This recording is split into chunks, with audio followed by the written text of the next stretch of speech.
అందరికీ నమస్కారం అండి. చిన్న బ్రహ్మ సమస్య. ఏంటి సమస్య?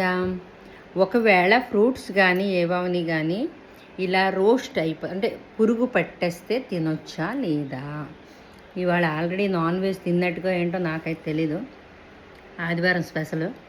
కానీ మనమంట ఏ పోర్షన్ అయితే అంటే క్రిములతో ఉంటుందో అది కట్ చేసి మిగతా పోర్షన్ మాత్రం మనం తినొచ్చు అంట. ఎందుకంటే ఏ పోర్షన్ అయితే చిన్న చిన్న పురుగులతో ఉంటుందంటే ఏవన్నీ ఫ్రూట్స్కి మందులు గట్ట వేస్తారు కదా, ఆ ఒక్క బ్యాక్టీరియా అంది మన ఇదిలోకి వెళ్తుంది.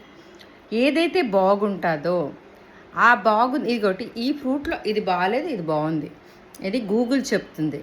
కానీ మొలకెత్తిన బంగాళదుంపలు కానీ ఉల్లిపాయలు కానీ క్యాన్సర్కి ఎఫెక్ట్, అస్సలు వాడకూడదు. అది తీసి కూడా వాడకూడదు. బట్ పురుగు ఉంటే పురుగున్న పోర్షన్ని కట్ చేసి మిగతా పోర్షన్ మాత్రం మనం తినొచ్చు. ఇది గూగుల్ చెప్తుంది. ఇంతటితో సెలవు తీసుకుంటున్నా.